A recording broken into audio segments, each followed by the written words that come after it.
학교 재밌냐 다들? 중학교, 초등학교랑 뭐 비슷하잖아 다, 그지? 고등학교가 좀 달라지고 중학교 때까지는 약간 학교마다 약간 이상한 또라이 같은 애들이 좀 아직은 좀 남아있는데, 인문계 고등학교 가면 이제 그런 애들 좀 이제 걸러지고 남아있는데, 그 너네 요새 막 뉴스 같은 데 보면 뭐 AI 반도체에서 뭐 삼성전자 1등이다라고 하잖아. 한번 생각해봐봐. 왜 우리나라가 반도체를 그렇게 잘할까? 주다 소윤이네? 맞지? 이소윤아, 뭐라고 생각해? 왜 우리나라가 반도체를 그렇게 잘 만든다고 생각해? 잘 모르지. 반도체 공장은 무조건 24시간을 돌려야 돼. 왜냐면 공장을 쉬면 그만큼 그 인건비가 많이 들잖아. 공장은 돌아가야 되고. 근데 전 세계에 몇 안 되는 나라만 24시간 근무를 한단 말이야. 교대 근무를.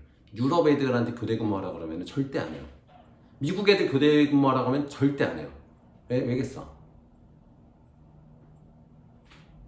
걔네들은 나라가 잘 살잖아. 그렇게까지 안 해도 먹고 산단 말이야. 근데 우리나라는 먹고 살기 힘들기 때문에 기본적으로 돈만 벌 수 있다면 뭐든 하는 민족이야. 그러니까 외국 애들이 한국 사람들 보잖아. 이해를 못해. 야, 왜 그렇게까지 빡세게 살아? 그래서 선생님도 이제 학교가 외대니까 외국에서 이제 생활하는 친구, 동기, 선배들 많단 말이야. 막 다 그래. 야, 한국에서 그렇게 고생하지 말고 와, 좋다고. 막 헝가리, 뭐 남미도 있고 뭐 캐나다도 있고 다 있는데 막 오라 그래. 한국 너무 힘들다. 그러니까 그만큼 한국 사람들이 되게 빡세게 사는 거거든.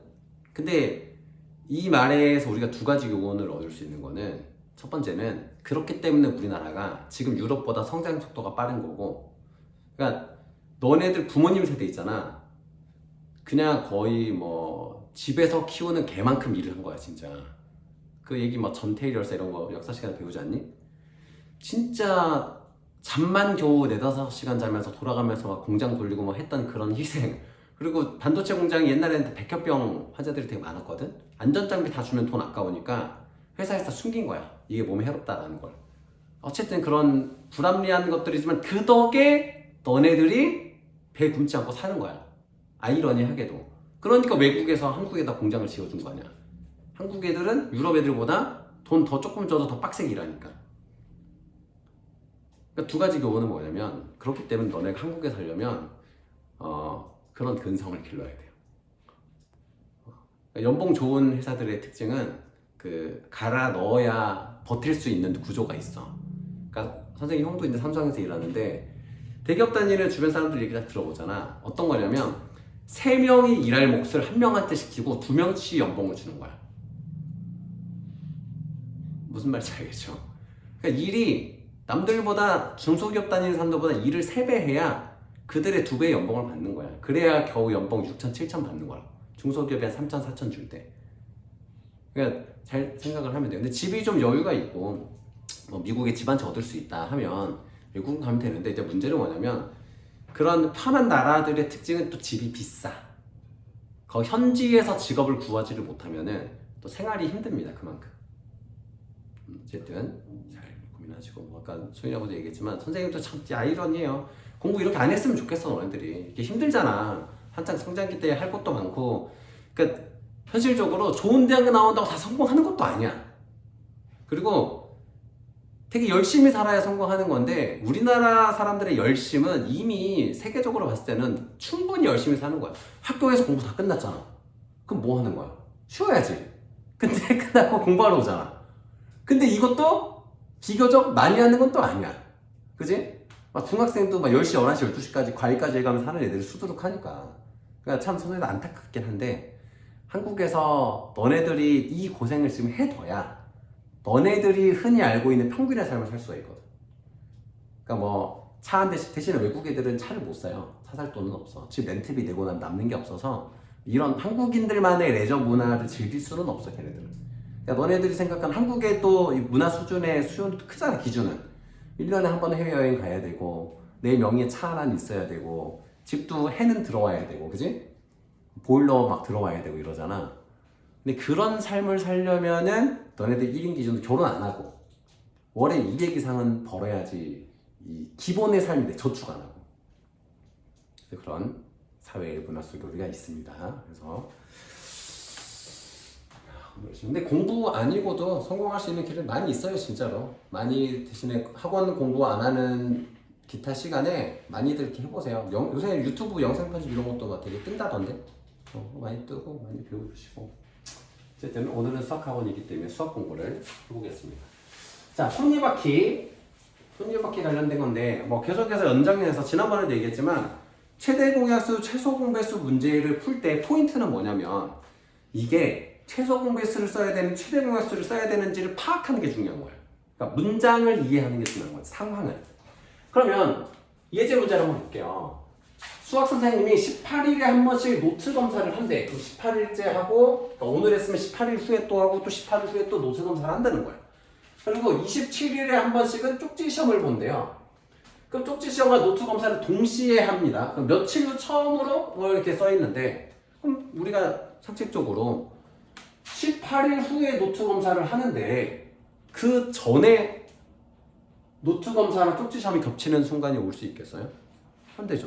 그래서 머릿속에 생각해야 되는 거 18일 후, 36일 차, 뭐 54일 차 이렇게 노트 검사를 하는 날이고 뭐 27일, 그 다음에 54일 이렇게 간다라는 걸 나열을 한 다음에 아 이게 최소 공배수 문제구나 이렇게 찾아주셔야 돼요. 밑에 문제도 풀 때도 다 마찬가지예요. 그거를 그 다음 차수가 뭔지 혹은 그 앞차수가 뭔지를 꼭 생각해보는 훈련을 하셔야 됩니다. 자, 다음으로 자, 가로의 길이가 16cm, 세로의 길이가 20cm인 직사각형을 겹치지 않게 빈틈없이 붙여서 가장 작은 정사각형을 만들려고 한다. 그러니까 직사각형들을 이어붙인다는 거야. 이어붙일 거야. 이렇게 이어붙일 거야. 이어붙일 겁니다. 이렇게. 그렇게 됐을 때 정사각형이 된다는 거야. 정사각형의 한 변을 구하는 거야. 그때 어떤 정사각형 모양을 이렇게 할 건데 이 한 변의 길이를 구할 거면 얘는 최대 공약수겠어? 최소 공배수겠어? 최소 공배수겠지. 그치? 주어진 숫자보다 작을 수가 없잖아. 큰 수가 나올 거잖아. 그치? 그러면은 16과 20의 최소 공배수를 구하면 뭐 4로 나누면 4, 4, 4, 5야. 자, 한 변의 길이를 물어봤으니까 얼마가, 한 변의 길이는 80cm고 그리고 또 질문을 할게. 자, 그러면 가로로는 몇 장을 붙이게 돼 있어?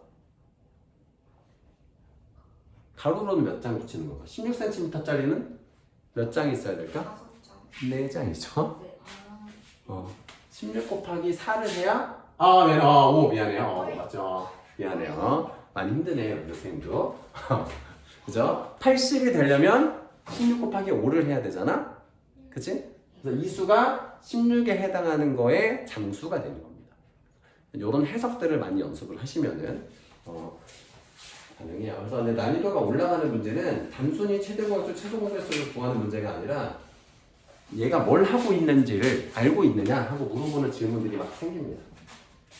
자, 다음으로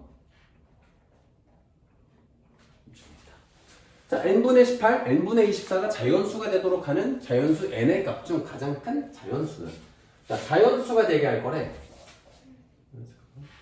오.